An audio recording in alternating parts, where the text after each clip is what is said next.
magbago para sa isang mas magandang kinabukasan? Pero sa gitna ng mga pagsubok at problema, kaya nga ba natin baguhin ang ating buhay? Manguna, tingalain, maging number 1 o numero 1. Lahat ng tao, yan ang pangarap. Kaya nga tayo nagtatapos sa ating pag-aaral. Nagsisipag sa trabaho para maranasan ang maaliwala sa kinabukasan at nasapin ang ating tinatawag na fruits of our labor. Pero parang kulang? Hindi sapat ang ating pagsusumikap? Yan ang bibigyan natin ng kasagutan ngayon. Kung nais ang pagbabago, simulan sa sarili. Maging numero 1. Ika nga, ako mismo sa tulong ng uno.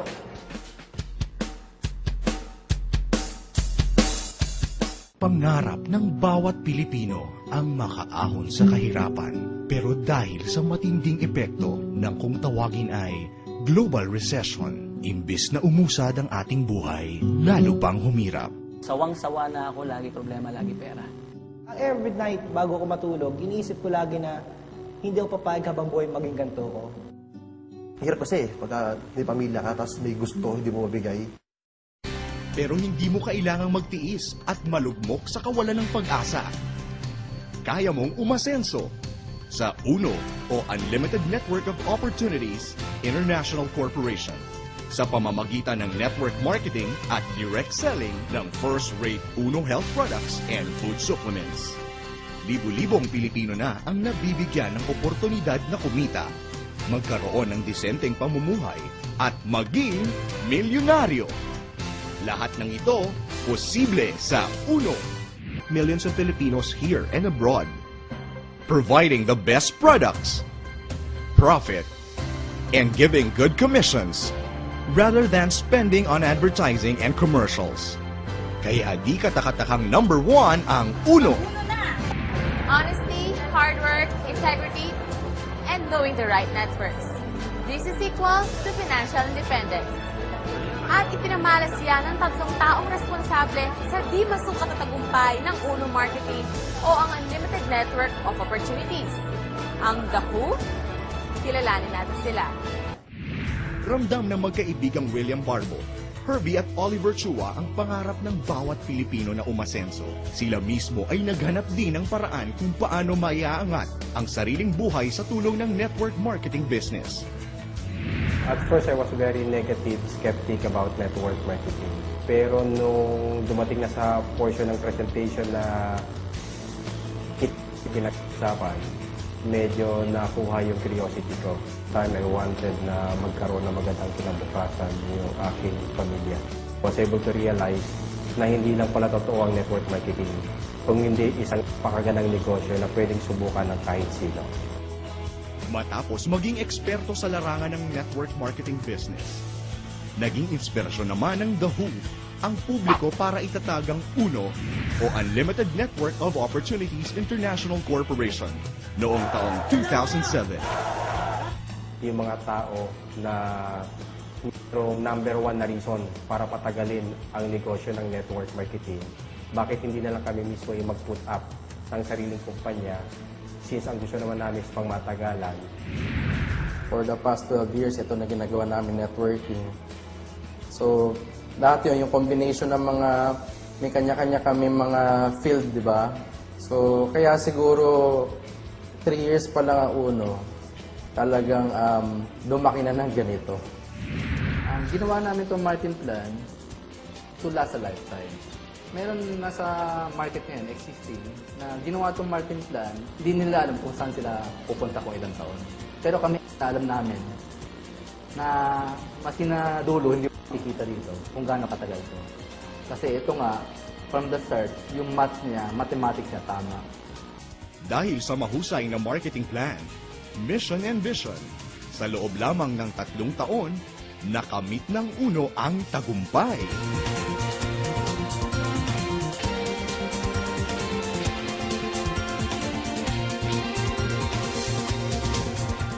Mula sa maliit na negosyo, lumago at pinagkatiwalaan ng mga Pilipino mula Luzon, Visayas at Mindanao at maging sa ibang bansa.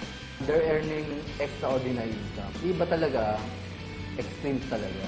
from scavenger, from tambay, to drop out. Ako mismo, natunghayan ko na marami nagbago ang buhay sa tulong ng uno. Sigurado ang tagumpay sa tulong ng uno. Nasa sipag, tiyaga at dasal, samahan natin ng tamang oportunidad tulad ng uno. Lahat tayo aasenso. Si Warren Trinidad, dati-rati, taga-singil lang ng pautang. Nang dahil sa isang trahedya sa pamilya, hinanap ni Warren ang kasagutan sa kanilang paghihirap. First time ko nakita yung tatay ko, nakahiga sa kama, ganyan yung kamay, naglaslas. May nakita akong sobrang daming dugo sa sahig. Doon ko naramdaman talaga, sabi ko, hirap na ako noon. Sa first time ko naramdaman yung tinatawag na takot. Tinanong ko siya, sabi pa, ba't ganun? Ba't kailangan mo pa mag-ganun? Sabi niya, wala na tayong pera. Doon ko naramdaman, doon ko naranasan. Sabi ko sarili ko, that time on, sabi ko, kung yung perang yan ang makapagpawala ng buhay ng pamilya ko. Ngayon pa lang, gagawa ko na paraan yan. Noong nakita ko uno, talagang binanatan ko. Kasi alam mo bakit? Sa puyat pagod, sanay ako niyan eh. Sabi sa amin na tao na-invite sa akin, sabi, Brad, dito mapupuyat ka, mapapagod ka. Sabi ko, sanay ako dyan. Pag pagod puyatan, go ako dyan. Kasi importante lang, buhay ng pamilya ko at sa buhay namin, magbabago talaga. Ngayong araw, ang kinita ko ngayong araw, tinanggap ko ngayong araw, almost 500,000, 450,000. Ngayon, maniniwala ba kayong magarang sasakyan na ang kanyang minamaneho? Namumuhay na ng komportable at kumita ng sarili, simula nang sumali sa uno. Kung ano nangyari sa amin ngayon, kung anong kotse meron kami ngayon, kung anong meron sa amin ngayon, alam ko magkakaroon din kayo na. Warren Trinidad, Certified Milyonaryo. Kahit saan namang bagay, may pag-asa talaga eh. Sa uno, isa sa paraan talaga ang uno na pwede magbago buhay. Kasi if you want to become successful, follow those who are already successful. Ngayon, naunahan na namin. Sabihin, pinakita na namin sa kanila na talagang totoo ang nangyayari sa uno. Bangketa ang itinuring na tahanan ni Dan Lopez. Dito na raw umikot ang kanyang buhay sa pagtitinda ng bulaklak. Kasi yung mga bulaklak dumadating madaling araw. Minsan, alas 12, hinintay ko siya, alas 2 sa madaling araw, wala akong tulog.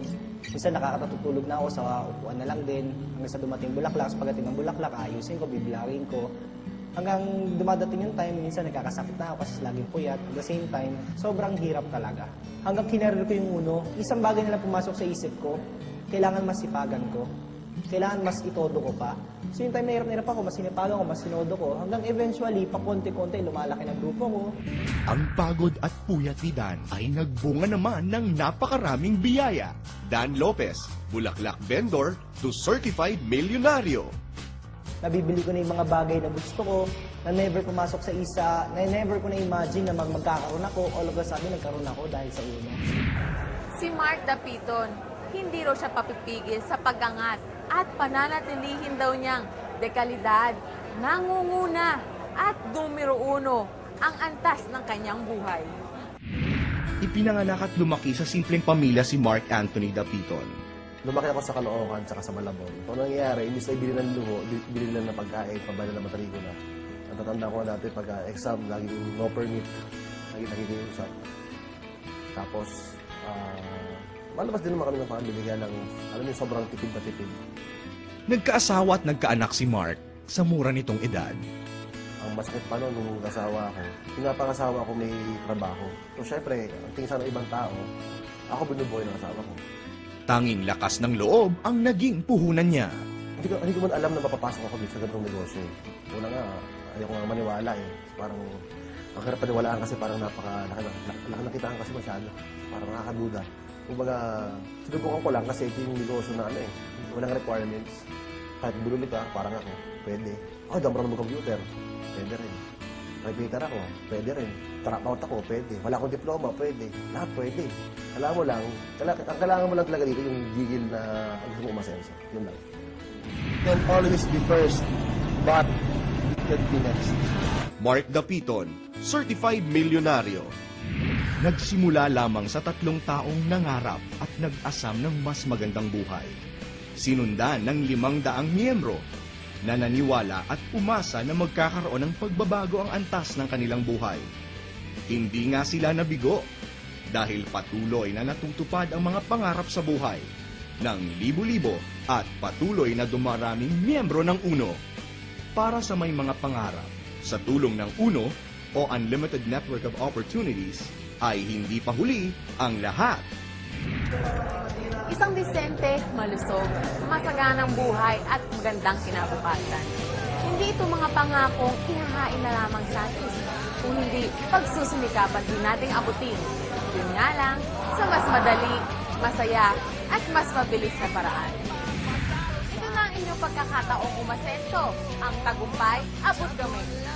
Ika nga, ako mismo, sa tulong ng UNO! UNO!